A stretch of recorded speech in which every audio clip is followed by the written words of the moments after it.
Hello everyone and welcome back to my channel. Well, I've been asked to make a video on how to make a face mask. I don't dare call it a surgical face mask because they are not. They are just face masks that mimic this one I have on the table. This mask is the one I use out in my shop because I do metal work. So I took it upon myself to cut the ends so I could get the measurements and the pleated measurements for this one. It also has a twist tie in it, which we will not use in our reusable ones because I don't think a twist tie is going to launder very well. So this was my guide. I also got on YouTube and made, watched a lot of videos, made a lot of notes. So I endeavored to make my first one. I'm going to go through this real quickly because I want to explain to you the process and my thought process on this. I just made a square one. On the back of it, I had fleece. Anyway, problem with this is the ear loops just are not cooperative. You can scrunch this down so it'll fit on your face, but then the ear loops are really uncomfortable. Now, I could adjust it, which I did here, and they might fit me, but they're not going to fit, say, my husband, who's got a bigger head. Okay, so, I mean, I scrapped it. So the next one I made, I put these folds in it, right? Made it pretty. It's got the fleece on the back. Really heavy though. It's real thick. I mean, here again, the ear loops. Even though this one, I adjusted it for me, it's not going to fit everybody else. I think because of the elastic problem, that is this on the pre-manufactured face mask is very soft, right? It's very elastic, but it's very forgiving, but it's very soft. So, and the other problem we're going to have is I went to Walmart and Hobby Lobby and bought all the elastic I could get my hands on. So I'm thinking it's going to be a problem for anybody else to find elastic. So was my next one. This is the old, if you ever watch MASH in the old movies where they do surgery, this is an old school surgery mask. This is just made out of a square. Anybody can make this. It's a square with the casing, and I made this out of the same fabric. You could do spice tape. If you're not an avid seamstress, I'm going to show you how to do this. But anybody can make a square, right? And stitch it up and put this through. Now this is two ply. This is two pieces. I turned it inside out, stitched it together, turned it inside out. So you would put this over your head, right? This would go over your head. This would be the back, to the back. And then you would tie this. I'm sorry, I'm out of frame. You would tie this over your head. So, and then you would pull it tight. Now, so I like this idea, but even better. Aha, here it is. So, this is my favorite one, right? It's got the little tiny round elastic, which is it's tied. So you can make it too big, and then if somebody needs to make it smaller, they can untie this, retie the knot, and just slip it back inside the casing, just like that. Easy peasy. So that was an option. It just slides. See, it just slides up in there. So that would make it adjustable. Again, it really hurts your ears. But this opens up. It makes a really nice looking face mask. So again, I think the combination of this one and this one. So what I'm going to do is I'm going to talk about making this one, but use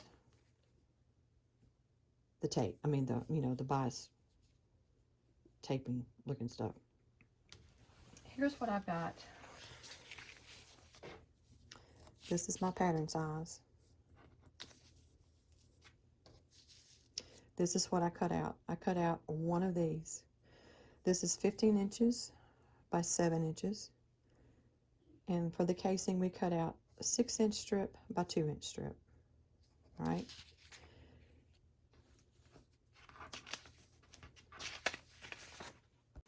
Here's one I've already cut out. It's a little bit smaller.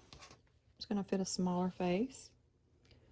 I cut out contrasting colors for the sides, just because, you know, what I have available. Now, let's talk about fabric. I'm thinking 100% cotton, and what I did is I'm a seamstress, so I have a lot of material here. I did go out and buy some at Hobby Lobby, mostly for fear that they would close the stores and I wouldn't have access to extra, materials. So, it doesn't matter. If you need a face mask, you don't care what it's made out of. I'm thinking if you get in a bind and you need to make a face mask and you've got extra bed sheets, I'm thinking it would work. You could actually probably do, if you're worried about the thickness of it, it's not thick enough, then you could use 2 of these, sew them together, and then finish it up with a 4-ply. So I'm going to take this to the machine, and what we're going to do is we just fold it in half. I'm going to take this and iron it. Take it and fold it up, and I'm going to stitch it right across here. I'll be right back. Okay, so we have this one stitched across. Now, I do have a serger.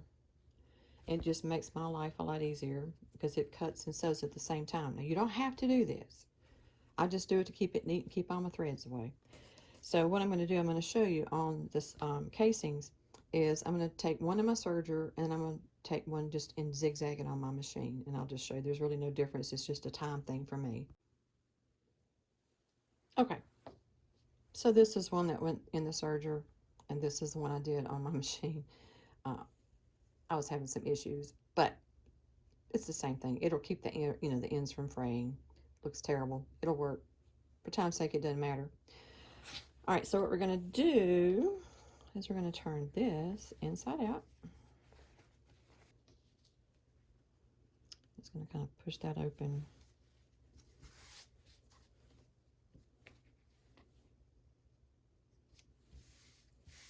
And we're going to press that.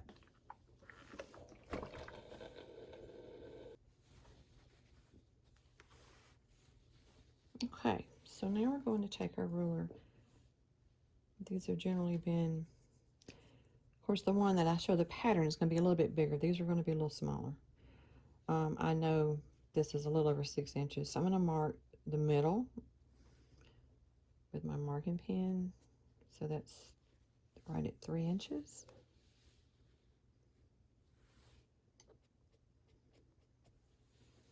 Okay, and then we're going to go 1.5 inches above and below that mark. I'm going to use my other little ruler. This is 1.5 inches.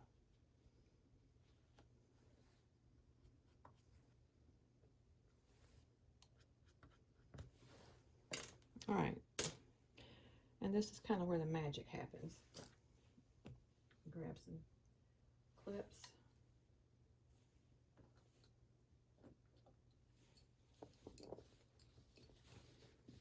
All right, so we take the bottom marks, which was 1.5 inches from the center.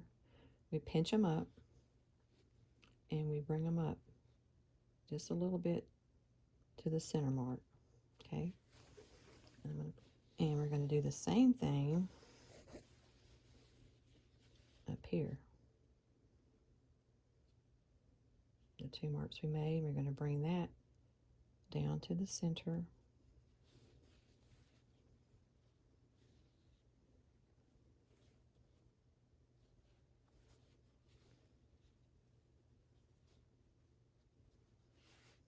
Just like that.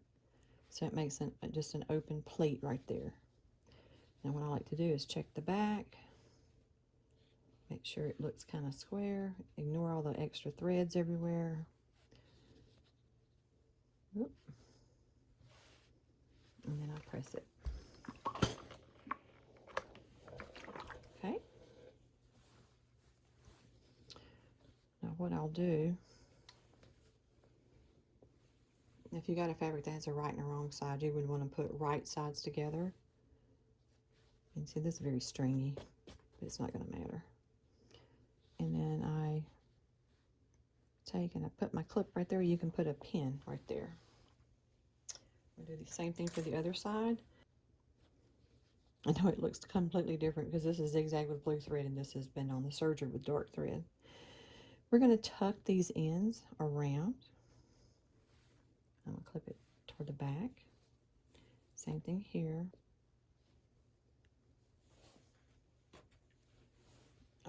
clippies there. I've got everything else clipped up, so I have to use pins. I love these Wonder Clips.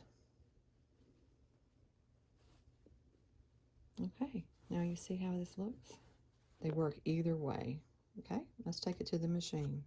Well, in my haste, I messed up my video over there on the sewing machine, but it's basically you just stitch across here. I would normally use my serger, but you know, for sake of showing everybody, you can make this on your machine. You just stitch across here. You make sure that this is actually on top of this seam, though you don't want it to go underneath here and stitch up. So now what we're going to do is we're going to turn this inside out. This is what's going to be for your casing. Now turn my iron back on, and all we're going to do, we're going to iron this down.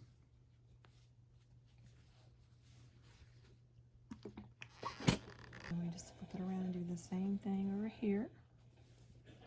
And it doesn't matter, these don't match up. I mean, you know, this one's bigger than that. It just doesn't matter. All right, now this is where I've learned some lessons. I'm from this side first. So what I have found, if you will tuck this in like that, okay, same thing on this side. Just hold it with your fingers, tuck it in, make it like a little triangle there at the corner, and we're going to fold this over real tiny one time. Can you see that?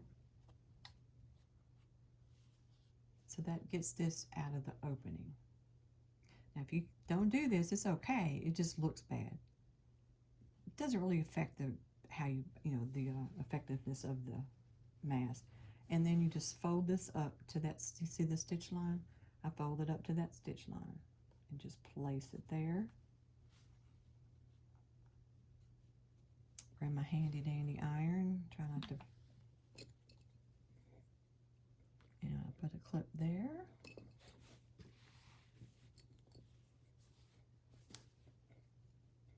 And I put a clip right here. Now, I will go back to the machine and stitch this. It's right here, as close to the edge as I can. So there you have it. Of course, you can see a stitch line here and not here. It really just doesn't matter. This is still functional. I mean, I even messed up right here. See, I caught this a little bit crooked. But, you know, my elastic or whatever I'm going to make will thread through there just fine. You just make sure this is large enough, your openings are large enough to fit, you know, some elastic in. This mask can be worn either this way, or they can put it on their face. You can wear it this way, or you can put it on your face and wear it this way. It's reversible. So, and again, when you're finished with it, it should match up. If I can find the original, you know, it matches up to the same size as the one I cut up. So the pattern that I'm giving you online is a little bit larger. I think it needs to be a tad bigger for general purposes. I find this one is perfectly fine for women. All right, this is a crude demonstration on how to make this. If you wanted to make the cording for this one, what I did, I just cut a long piece. Now, you can join them to make a longer piece, but all you do is just fold this. Let me see if I can get a little closer. Imagine this being several, you know, feet. You fold this in, and then you fold this in,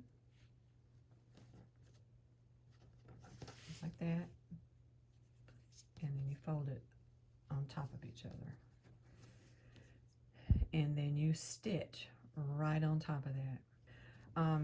I'm still researching these masks a little bit more to see what the CDC is suggesting that we use. I mean, the last thing I read was use a household bandana. So I'm thinking that these will be compliant as of right now. If I find something different, I will add it in the links. But for right now, this is you know, this is what we're doing. This is what I think works the best. These pretty simple to make. They're, you know, just follow the directions. If you have any questions, please drop me a comment. This is just the one I find works the best and the quickest and looks the best and most functional, and my reasonings behind not using the elastic. You guys stay safe. God bless you.